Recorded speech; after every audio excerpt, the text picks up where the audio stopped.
बेटा। देखो अब्बू, मेरी ऑटो कितनी तेज है। मैं भी आपकी तरह बड़ा होकर एक ऑटो ड्राइवर बनूंगा। अरे नहीं नहीं बेटा, तू बड़ा होके बहुत बड़ा अफसर बनेगा। ठीक है अब्बू, जैसा आप कहो।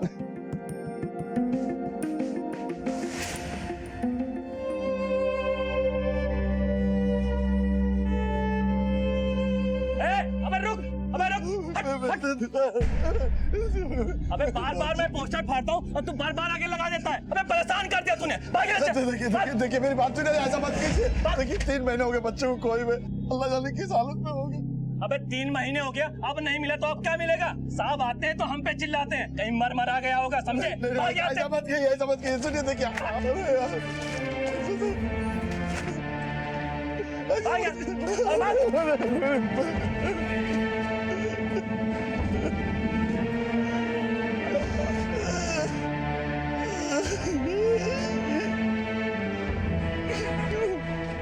बच्चा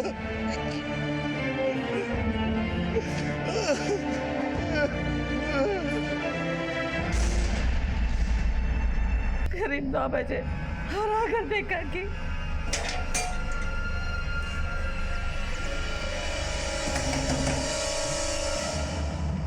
टीवी इतना तेज क्यों चला रहे लोग?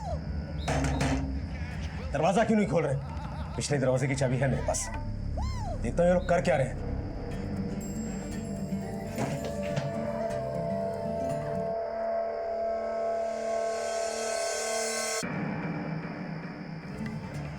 शाजिया, तेरे अब्बू को गए हुए 5 मिनट हो गए, दरवाजा भी नहीं खोला अभी तक। क्या कर रहे होंगे अंदर? अम्मी नहीं पता। बच्चों को खोया था। अली एक ऑटो ड्राइवर जो पिछले 3 महीने से पुलिस के लिए ये महज आगाज था उस दर्दनाक केस की तहकीकात का, जिसमें हर मोड़ पर नए खुलासे होने वाले थे। हुए थे, मुझे पता ही नहीं चला कि अम्मी अब्बू आ गए। वो तो हमने सायरन की आवाज सुनी और आगे देखा तो पुलिस की वैन खड़ी थी। तब जाके हमें हिम्मत आई अंदर आने की। कौन था वो? बता कौन था वो? यूसुफ खान, ना तो ये आपका एरिया है और ना ही ये आपका केस है। जो भी पूछताछ करनी है हम करेंगे, प्लीज। नाजिया इधर आओ, लेकर। नहीं सर। जब तुम डर के बाहर भागी तो आस पड़ोस में क्यों नहीं गई? शोर क्यों नहीं मचाया या फिर किसी की मदद क्यों नहीं की? सर मैं इतना डर गई थी कि मुझे कुछ समझ ही नहीं आया कि क्या करूं। मेरे दिमाग ने काम करना बंद कर दिया था, इसलिए मैं बाहर भाग गई। आसमा का कोई खास दोस्त है? मतलब किसी लड़के से कोई अफेयर वगैरह? नहीं स्केच आर्टिस्ट को बुलवा कर नाजिया से पूछताछ करके उस आदमी का स्केच तैयार करो। सर। घर की अच्छी तरह से तलाशी लो, देखो और कुछ मिलता है क्या। सर क्रम पता नहीं क्यों मुझे लग रहा है कि ये नाजिया घर से कुछ चोरी भी नहीं हुआ है, मतलब एक कातिल कत्ल करने के इरादे से ही घर आया। ऐसा करो, अस्मा और नाजिया के साथ साथ घर के बाकी लोगों के कॉल रिकॉर्ड्स भी निकालो, पता तो करें इसकी बातों में कितनी सच्चाई है। और हाँ, आस पड़ोस में पूछताछ करो पूरे परिवार के बारे में, खासकर अस्मा के। सर कोई दर्द नहीं है ये मेरे बच्चे के दर्द के आगे। अली भाई बस एक बार आप बता दीजिए किसने मारा है आपको, हम सब जाके फोड़ के आएंगे। नहीं नहीं भाई, मुझे किसी से कोई बदला नहीं चाहिए। मुझे बस मेरा बच्चा चाहिए और कुछ नहीं चाहिए। आप परेशान न हो, अल्लाह ने चाहा तो आपका बच्चा जल्दी मिल जाएगा। देखिए मैंने तो अपने ऑटो पे चांद की तस्वीर लगा रखी है, आप ये पोस्टर मुझे दे दीजिए। मुंबई में बाकी ऑटो वाले जो मेरे दोस्त हैं सबके ऑटो पे ये पोस्टर लगा देंगे, आपका चांद जल्दी मिल जाएगा, आप परेशान न हो। अल्लाह तुम्हारा भला करे।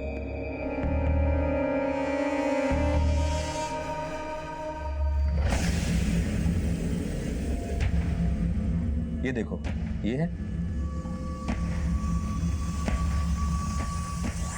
जी सर, यही आदमी है। थैंक यू, तुम जा सकते हो।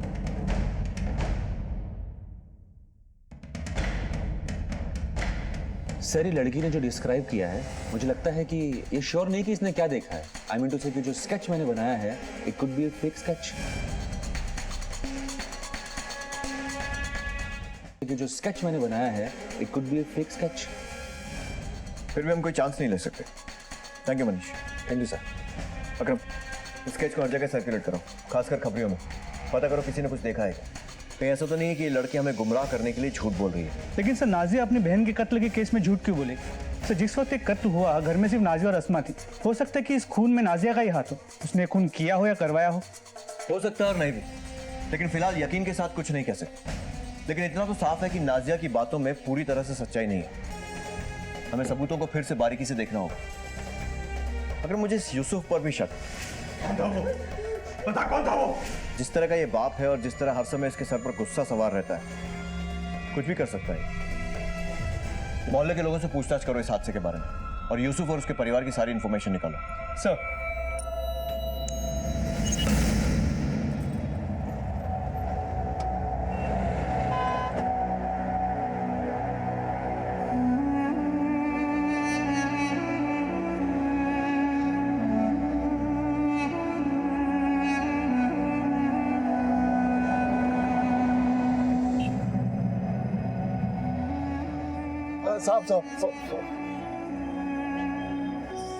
साहब ये मेरा बेटा है, अगर आपको कहीं दिखे तो ये नंबर पे फोन करना, आपकी बड़ी मेहरबानी होगी। कार कैसे गुम गया आपका सब वो घर के बाहर खेल रहा था, पता नहीं कौन लेके गया।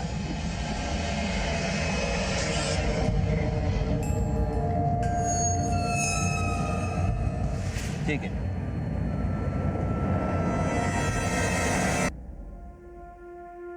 कितने ख्वाब लेके आए थे अभी शहर में कि अपने बच्चों को एक अच्छी जिंदगी देंगे। शहर ने तो हमारी दुनिया ही तबाह कर दी। अम्मी हम तो यहाँ आ गए पर गांव के चांद तारे वहीं छोड़ा है। देखो ना यहाँ शहर में एक भी तारा नजर नहीं आता। तो कोई बात नहीं, क्योंकि हम तो हमारी आंखों का तारा अपने साथ लेके आए हैं। अरे ये माँ बेटे दोनों क्या देख रहे हैं आसमान में? कुछ नहीं, अपना चांद को देख रहा है। वो चांद? अरे उस चांद से अच्छा तो हमारा चांद है। वो तो है ही। हमारा एक बेटा खो गया और दूसरा पता नहीं क्या करता रहता है। कहाँ है आदिल? अंदर सो रहा है। आदिल, ए बाबू उठ, कॉलेज नहीं जाना है। ए बेटा सूरज सर पे आ गया है और तू अभी तक सो रहा है।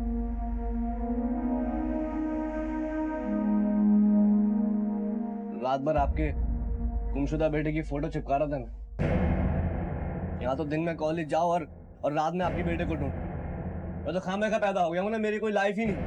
बेटा कैसी बात कर रहा है? चांद तेरा भाई हमारा बेटा है। और मैं भी तो आपका बेटा हूं ना, लेकिन आप लोगों को चांद के अलावा कुछ नजर नहीं आता। अब तो शायद आप लोगों को मेरी कदर उस दिन होगी जिस दिन मैं भी गायब हो जाऊंगा। आदिल ऐसा अम्मी रहने दो, पहले आप लोग चांद की सोच से बाहर तो आओ। आदिल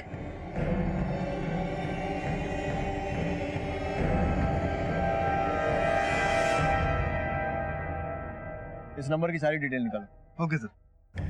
सर हाँ करो। अस्मा की पोस्टमार्टम रिपोर्ट, इसके मुताबिक उस पर एक तेज धार वाली हत्या से वार किया। आजिया ने जो बात बताई थी वो काफी हद तक सही। उसने मेरी आंखों के सामने मेरी बहन का कत्ल कर दिया। हो सकता है कि ये कत्ल किसी जाति दुश्मनी की वजह से किया गया, शायद किसी लड़के वड़के का चक्कर।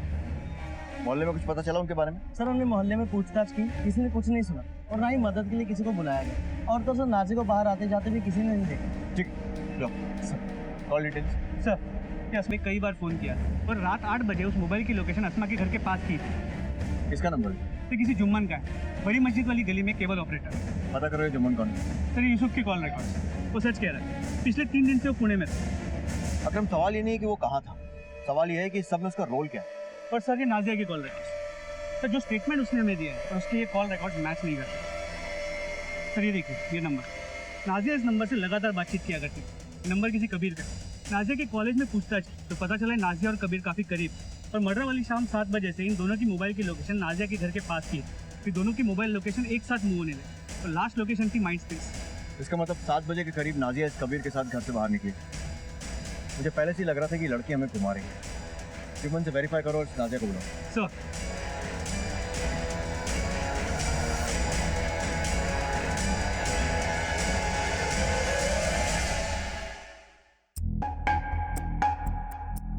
तुम किसी अस्मा नाम के लड़की को जानते हो?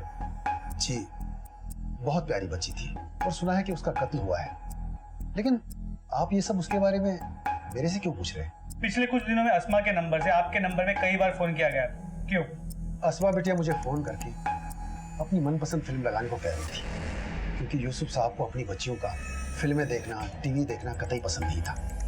इसलिए अक्सर मुझे वो फोन करके अपनी पसंद की फिल्म लगाने को कह रही थी। कल रात तुम उसके घर के पास गए थे? पास नहीं साहब, मैं तो उनके घर पे ही गया था। हेलो जुम्मन चाचा, हाँ बेटा।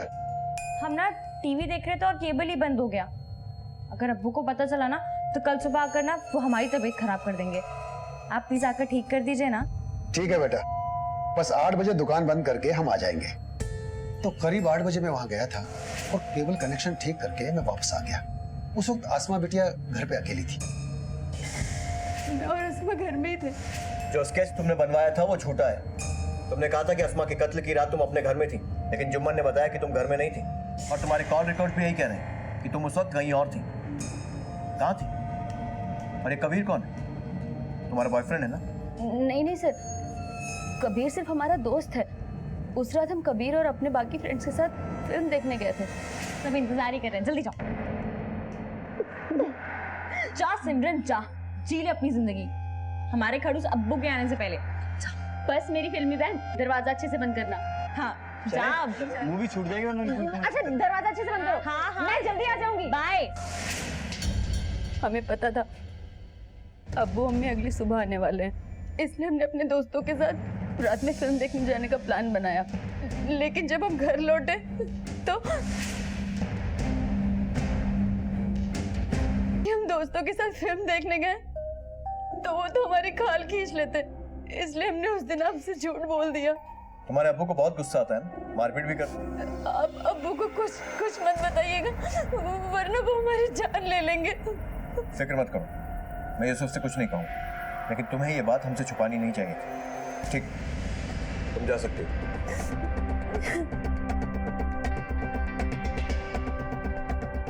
इस यूसुफ के बारे में और पता करो, इस पर मेरा शक गहरा होता जा रहा है। जी सर। सिनेमा देखिए। वो केस मेरे पास नहीं है। तो उस थाने में सबको जानता हूँ मैं। और तुझे क्या लगा वो इंस्पेक्टर को मुझे नहीं बताएगा तो मुझे पता नहीं चलेगा? तो अपनी बहन को मरता हुआ छोड़कर फिल्म देखने गई थी। आज तुझे फिल्म दिखाता हूँ मैं। देख फिल्म। इन बच्चों को बिगाड़ने में ना तेरा बहुत बड़ा हाथ है। आज मैं तुझे नहीं छोड़ूंगा, बहुत खत्म करूंगा तेरी कहानी। रहने दे, मार डालो, इसे भी मार डालो, मुझे भी मार डालो, हम सबको मार डालो, जिस तरह से आपने अस्मा को मारा था।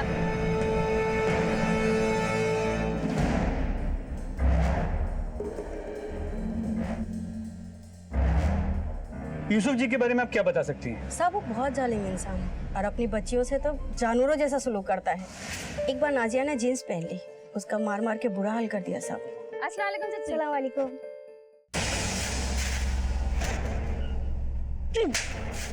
क्या बिगोद की है? यही सिखाया मैंने तुझे?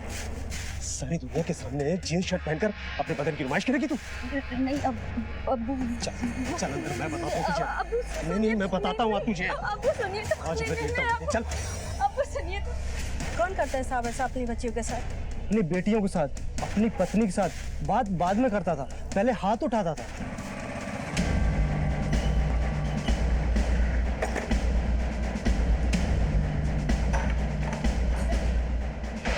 क्या कर रहे हैं यूसुफ साहब आप? क्या कर रहे हैं आप? बहुत शौक है ना तुझे? हाँ?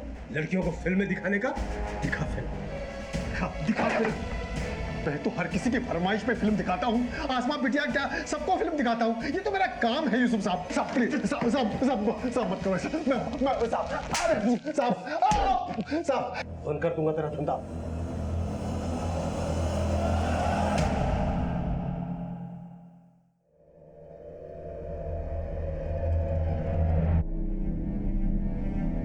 उस फाइल को मेरे केबिन में भी। तुम चलो, मैं आता हूं। अली तुम रोज रोज यहाँ पर क्यों आते हो? तुम्हारे बेटे को खोए हुए 3 महीने हो चुके हैं। पुलिस अपनी तरफ से पूरी खोजबीन कर रही है। अगर तुम्हारे बेटे के बारे में कुछ भी पता चला तो मैं तुम्हें खुद बता दूंगा। नहीं साहब, मुझे आपके काम पर कोई शक नहीं है, लेकिन मैं क्या करूं, मुझसे रहा नहीं जाता। मैं इसलिए यहाँ चला था। साहब आप मेरे बच्चे को जल्दी ढूंढ दीजिए साहब, बड़ी मेहरबानी होगी।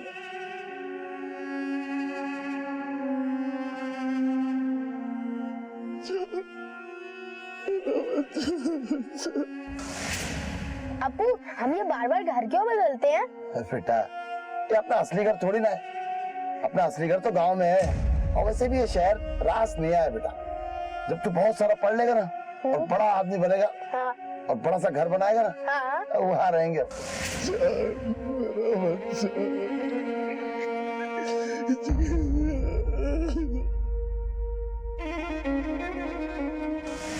तू हाथ मत लगा, मैं कर रही हूँ ना। पकड़, मैं नीचे से ठीक करती हूँ। अब खोज अंदर। अरे ऐसे नहीं, फिर खराब कर दिया तूने। अरे अब तक कसम तैयार नहीं हुई तू? नाज़िया आपा, हमसे ये सब नहीं होगा। हमसे ना ये साड़ी वाड़ी नहीं पहनी जाएगी। अरे मेरी शहजादी, यहाँ तो तेरी मदद करने के लिए तेरी आपा है, और निकाह के बाद वहाँ तेरी मदद कौन करेगा? हम निकाह के बाद जीन्स पहनेंगे, स्कर्ट्स पहनेंगे, सब कुछ पहनेंगे, और हमारा हस्बैंड ना हमें सब कुछ करने देगा। आपके हस्बैंड की तरह नहीं कि पैर की एक उंगली तक दिख जाए तो जान को आफत मचा देते हैं।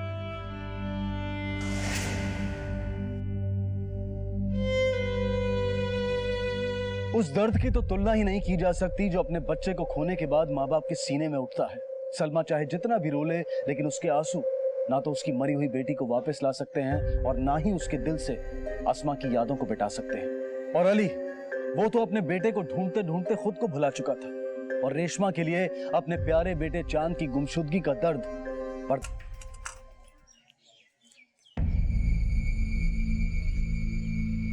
अब्बा, पैसा चाहिए कॉलेज के प्रोजेक्ट के लिए।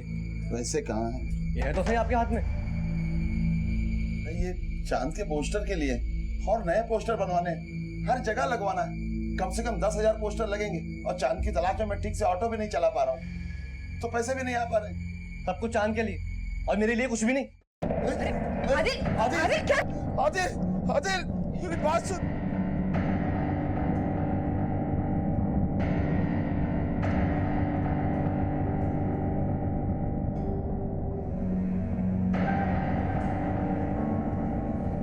संभालिए अपने आप को।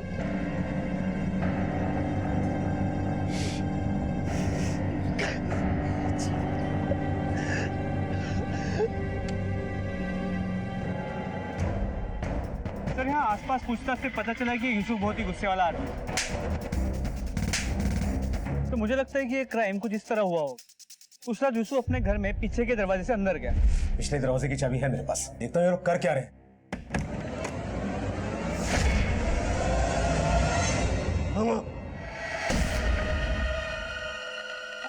अब्बू, तुम्हारी गैर मौजूदगी में ये करती हो तुम? नाचने का बहुत शौक है, ये जवानी है ये तुझे? आग लग जाना बहुत मुश्किल होगा।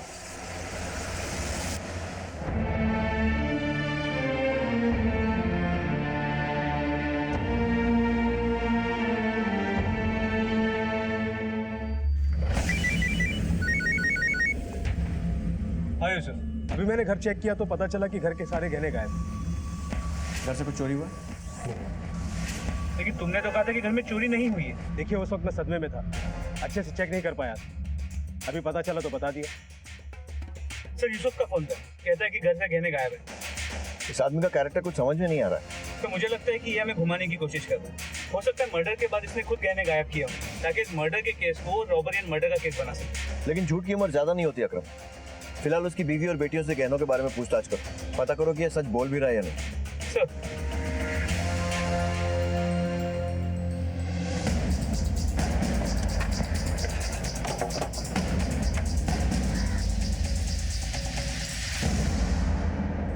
गहनों की चोरी के बारे में आप लोगों से बात करनी थी कि वाकई वारदात के दिन गहनों की चोरी हुई थी। जी। तो उस दिन जब हमने पूछा तब आप लोगों ने मना क्यों किया? सर, हम सब इस हालत में नहीं थे कि चेक कर पाए गहनों की चोरी हुई है या नहीं। तो आज देखने का कैसे सोचा? जी, असल में उन्होंने कहा कि मैं उन्हें सारे गहने दे दूं लॉकर में रखने के लिए। जो मैं शादी में गहने पहन कर गई थी वो तो मैंने उन्हें दे दिए, बाकी के गहने जब मैं लेने गई तो देखा सब गायब थे। क्या इन दिनों ऐसा कुछ हुआ था जिसकी वजह से यूसुफ को अस्मा पे गुस्सा आया हो? नहीं सर, अस्मा कभी ऐसा कुछ करती ही नहीं थी। सर, उसे पढ़ने और खाना बनाने के अलावा सिर्फ एक ही शौक था, फिल्में देखने का, और वो भी वो अब्बू की गैर हाजिरी में ही देखती थी। अल्लाह के लिए मेरी बच्ची को इंसाफ दिला दीजिए। कांदीवली पुलिस को यूसुफ पर पूरा शक था कि उसने ही गुस्से में अपनी कमी थी, और यूसुफ अपनी बेगुनाही के बयान पर अड़ा हुआ था और धीरे धीरे एक एक इंफॉर्मेशन पुलिस को दे रहा था। उधर अली ने अपने बेटे को खोजने में कोई कसर नहीं छोड़ी थी। ऐसी कोई जगह नहीं थी जहां वो अपने बेटे को ढूंढने न गया हो।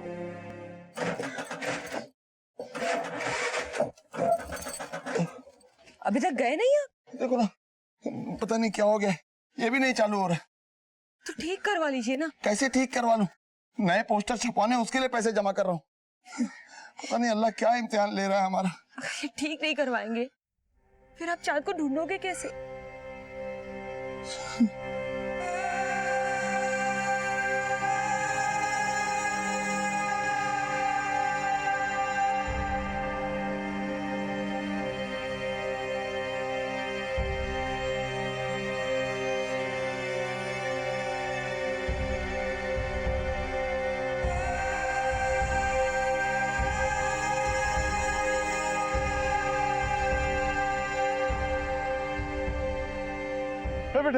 बेटा तूने मेरे चांद को देखा है क्या?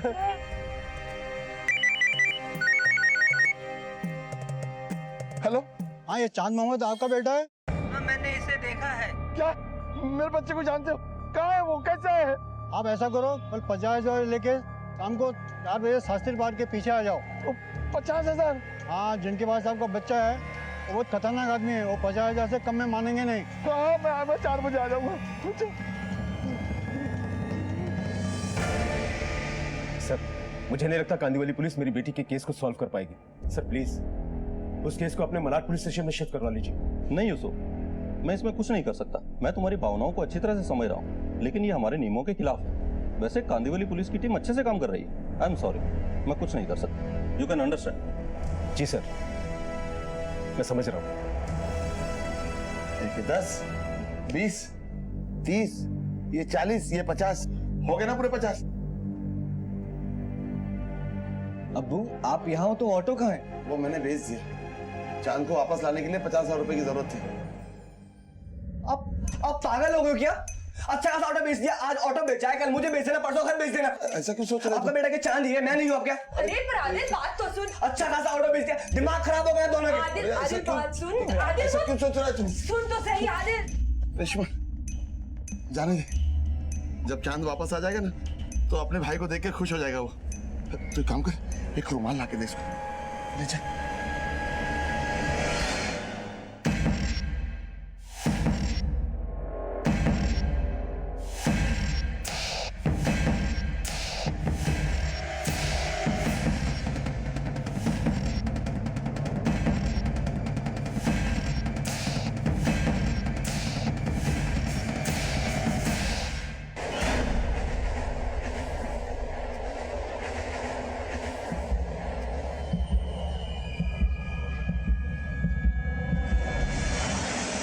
चांद मोहम्मद के अब्बू हो? हाँ, कहाँ है चांद? पैसे लाओ। हाँ, ये क्या है? कहाँ है चांद? चलो मैं बताता हूँ, चलो। वो ठीक तो है ना? हाँ बिल्कुल ठीक है एकदम। मेरा बच्चा। हाँ चलो चलो चलो। इस बच्चे ने फिर 1 साल पहले इस लड़के का बड़ा भाई आदिल मेरी बच्ची के पीछे पड़ा हुआ था। ओए चलते हैं। सर एक रात जब मेरी बच्ची ट्यूशन से वापस लौट रही थी तो उस लड़के आदिल ने मेरी बच्ची को फूल देने की हिम्मत की। सर उस ऑटो वाले और उसके लड़के को लाइन पे लाना जरूरी था, इसलिए मैं उनके घर गया। क्या कर रहे हो?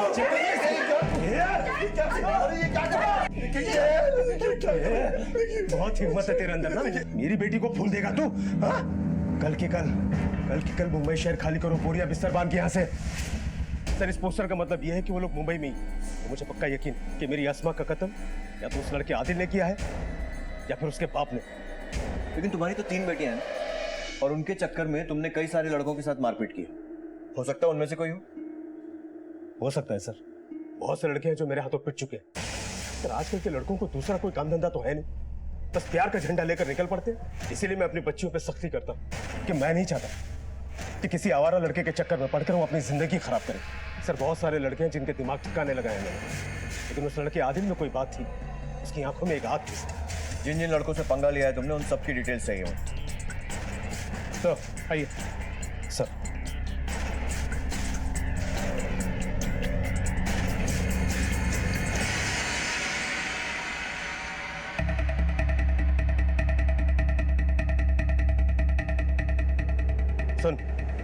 वो लड़का था ना आदिल, जिसकी 1 साल पहले घर में घुसकर पिटाई की थी, उसका नंबर और एड्रेस भेज रहा हूँ।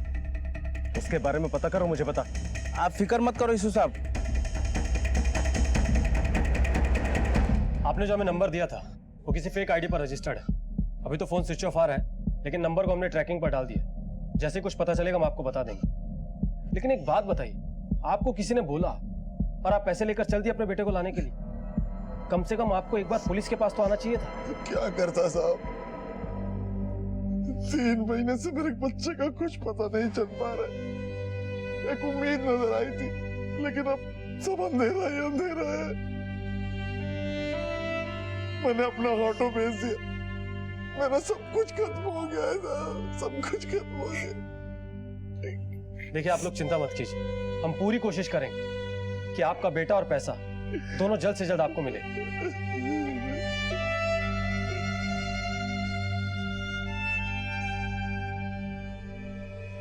ये वो सारे लड़कों के नाम हैं जो तुम्हारे अब्बू ने हमें दिए। इस लिस्ट को ध्यान से देखो और बताओ कि इनमें से कौन अस्मा के पीछे पड़ा।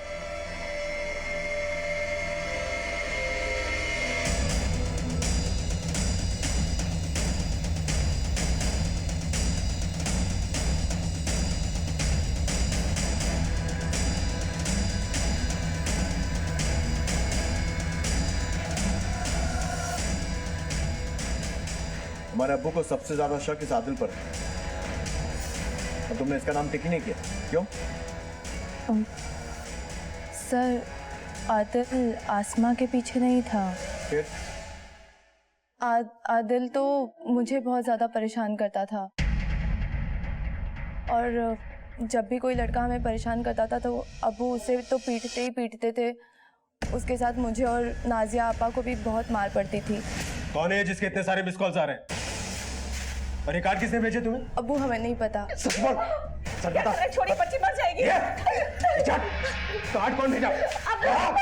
अब्बू, ये सारे कार्ड्स ना हमारे बैग में कॉलेज में किसी ने डाल दिए थे, और ये जो सारे कॉल्स है ना, ये हमारी टीचर ने की। अब्बू बस अस्मा को ही नहीं मारते थे, इसीलिए अक्सर वो हम दोनों की गलती का इल्ज़ाम अपने सर पर ले लिया करती थी।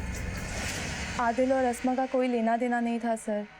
और जब अब्बू ने आदिल के घर वालों को और आदिल को पीटा, उसके बाद तो आदिल ने अपना कॉलेज भी छोड़ दिया था। करीबन 1 साल से मैंने आदिल को देखा भी नहीं है।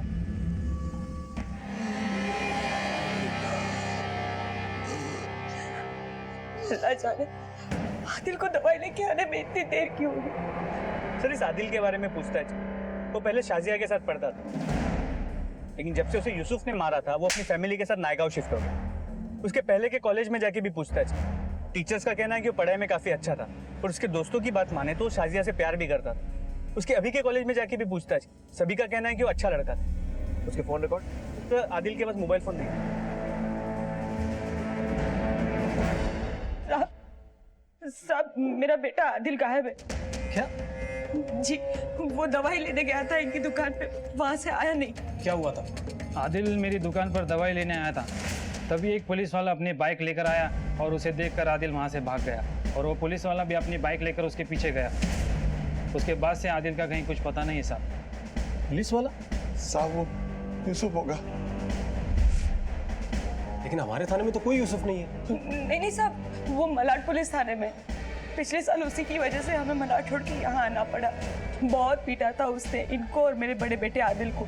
साहब, मुझे डर है कि मेरे आदिल के साथ उसने कुछ ऐसा वैसा ना कर दिया। और साहब, मुझे तो शक है कि मेरे चांद को भी उसी ने गायब किया। लेकिन 1 साल बाद यूसुफ आदिल के पीछे क्यों आया? आप लोग चिंता मत कीजिए, मैं मलाड पुलिस स्टेशन में फोन करके पता लगाता हूँ। आप लोग अभी घर जाइए। हो सकता है शिनाख्त के लिए आपको हमारे साथ चलना पड़े। ठीक है सर। ये दोनों केसेस जो अब तक अलग अलग दिशा केस को सुलझाने के लिए हाथ मिला लिए थे, तो क्या अब ये गुत्थी सुलझने वाली है? चलिए साहब, यही आदमी है, तब वर्दी में थे। उसने इस केस को सुलझाने के लिए हाथ मिला लिए थे, तो क्या अब ये गुत्थी सुलझने वाली थी? चलिए साहब, यही आदमी है, तब वर्दी में थे। इनके मुताबिक आप नायगांव में आदिल का पीछा कर रहे हैं, और उसके बाद से आदिल गायब। आप गए थे वहाँ? हाँ, मैं गया था सर, तो मैंने आपको बताया था इससे पहले मैंने उसे मारा भी था, लेकिन इस बार मैंने ऐसा कुछ भी नहीं किया। लेकिन तुम वहां गए ही क्यों थे? क्योंकि मैं तंग आ गया हूँ आप लोगों से। किसी काम के नहीं है आप लोग। उस आदिल के बारे में सारी इंफॉर्मेशन देने के बावजूद भी आप लोगों ने कोई एक्शन नहीं लिया। इस तरह मेरी बेटी को इंसाफ तो नहीं मिलेगा ना सर। अपनी हाथ में रहो। माना कि तुम पुलिस वाले हो, लेकिन इस वक्त तुम खुद एक सस्पेक्ट हो। अब सच सच बताओ कि क्या किया आदिल के साथ? मैंने कुछ भी नहीं किया, मैं सिर्फ उससे बात करने के लिए गया था, लेकिन मुझे देखते ही वो वहां से भाग गया। अगर तुमने उसके साथ कुछ नहीं किया तो अब तक घर क्यों नहीं पहुंचा वो? मुझे क्या पता, मार तो नहीं दिया उसे? जब तक तुम्हारी बेटियों की बात आई है तब तक तुमने कानून अपने हाथ में लिया है, और उसके लिए तुम सस्पेंड तो जरूर हो, लेकिन अगर आदिल के साथ कुछ भी बुरा किया है ना तो तुम्हें कोई नहीं बचा सकता। कुछ दिन मेहमान बनाकर रखो इन्हें अपना। चलो हमारे साथ। सर मुझे मेहमान बनाने से अच्छा है मेरी बच्ची के कातिलों को ढूंढिए। चलो। हो सकता है कि नायगांव शिफ्ट होने के बाद भी आदिल ने शाजिया का पीछा ना छोड़ा। ओए चलते हैं। आदिल तो मुझे बहुत ज्यादा परेशान करता था, और जब ये बात यूसुफ को पता लगी तो उसने उसका बदला आदिल के छोटे भाई चांद से लिया। और जब अली और आदिल, क्योंकि अगर अली ने ये सब कुछ किया होता तो अपने बेटे चांद को लेकर इतना परेशान क्यों होता। लेकिन हाँ, मुझे आदिल पर थोड़ा शक है, क्योंकि जब से उसका भाई चांद गायब हुआ है तब से आदिल ने अपने बाप का बहुत ही कम साथ दिया चांद को ढूंढने के लिए। वैसे इस वक्त तो कुछ भी कहना गलत हो, लेकिन जब ये पॉइंट निकला ही है तो हमें इन्वेस्टिगेशन तेज कर देनी चाहिए। ढूंढो इस आदिल को। Yes sir.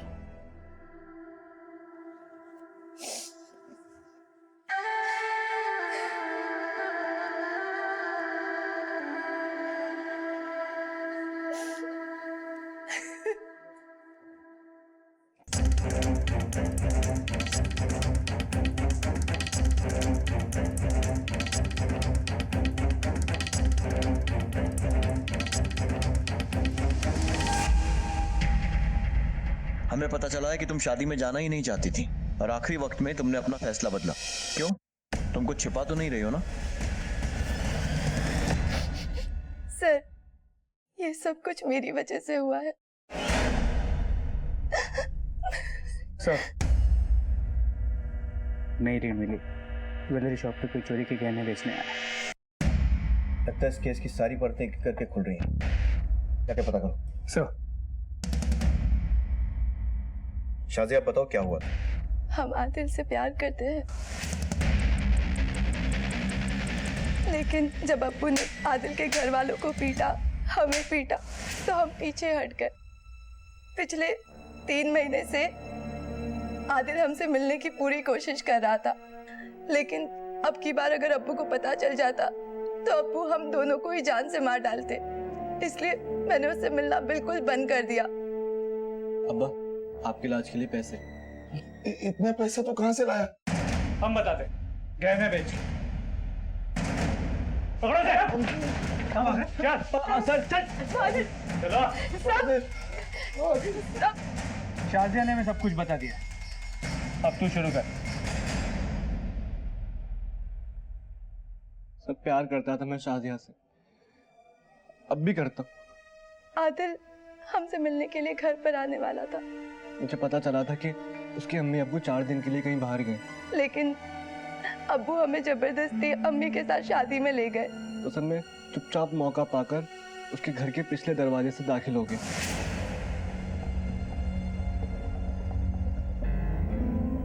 शादिया, बताओ कौन बताओ ना। आदिल, तुम यहाँ पे क्या कर रहा है? हाँ? इतनी मार खाने के बाद अगर ठिकाने नहीं आई तेरी। अभी अब्बू को फोन लगाती हूँ।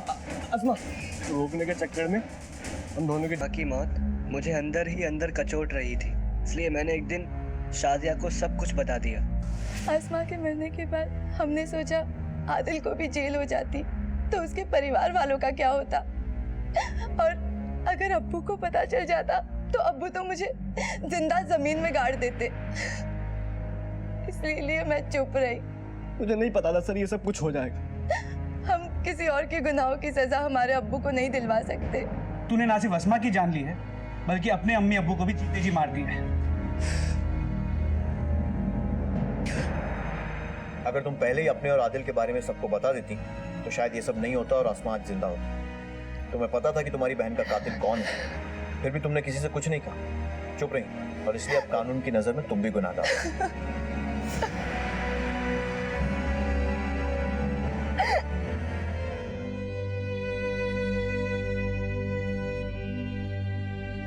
पता नहीं हमारे किस गुनाह की सजा दे रहा है अल्लाह। वो